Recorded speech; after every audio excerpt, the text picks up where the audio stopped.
कामतानाथ भगवान की भूमि पर चित्रकूट में हम सब बैठे हैं और भगवान कामतानाथ जी सबके साथ न्याय करते हैं। सार्वजनिक जीवन में जब हम रहते हैं तो कई सारे आक्षेप लगते रहते हैं। जो कुछ आक्षेप मेरे ऊपर आपने पूर्व में व्यक्त किया तो उसकी स्पष्टता मैं दूं वो तो ठीक नहीं है। 13 वर्ष की अवस्था से मैं गुरुजी के साथ हूं और मुझे लगता है कि आप सब भी मुझे बहुत अच्छे से जानते हैं कि गुरुजी के कंधों पर बैठ कर के मैं खेला हूं और गुरुजी की उंगली पकड़कर हम चलना सीखे हैं। तो और उस विषय में गुरुजी ने अपनी बात रख दी है जो कि उनको ही रखनी चाहिए थी। दूसरी बात जो आप कह रहे हैं कि एक मुकदमे के विषय में, मेरा यह स्वभाव भी नहीं है और मैं कभी इस प्रकार की प्रवृत्ति में रहता भी नहीं हूँ। रही बात जो उन्होंने मेरे ऊपर आक्षेप लगाया है, मैंने इस बात का शुरू से विरोध किया कि इस प्रकार की घटना कभी नहीं होनी चाहिए।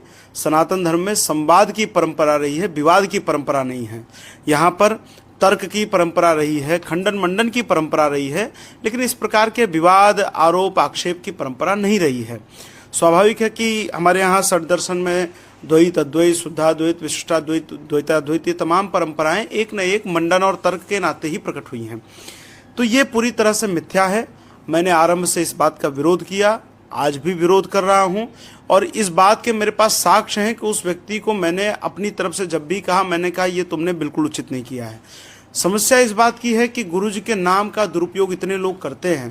पिछले दिनों कोई व्यक्ति गुरुजी के नाम पर पैसा इकट्ठा करने लगा, तो कई बार गुरुजी के नाम का दुरुपयोग करते हैं। चूंकि गुरुदेव देश भर में प्रवास करते हैं, लाखों लोग उनसे प्रत्यक्ष अप्रत्यक्ष रूप से मिलते हैं और उसमें हजारों लोग दीक्षा लेते हैं। अब कौन कब आकर दीक्षा लेकर गया इसका कोई प्रमाण होता नहीं है। तो कोई व्यक्ति कहे कि मैं दीक्षित शिष्य हूँ, नहीं हूँ, ये वो जाने, ये हम अपने हाथ से हमने उसका खंडन कर दिया है पूरी तरह से। तो जो मुकदमे की बात है ये पूरी तरह फर्जी है और इसका उनको साक्ष्य रखना चाहिए।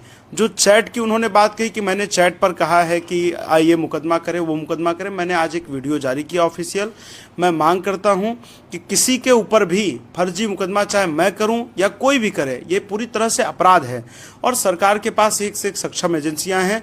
वो चैट पूरी तरह से AI द्वारा निर्मित है और मैं मांग करता हूं कि इसकी जांच करें। यदि मैं दोषी हूं तो मेरे ऊपर कठोर से कठोर कार्रवाई करें, या दूसरा व्यक्ति जो किसी की मान प्रतिष्ठा को, किसी के नाम को खराब करने का प्रयास कर रहा है, ऐसे व्यक्ति के विरुद्ध कार्रवाई होनी चाहिए।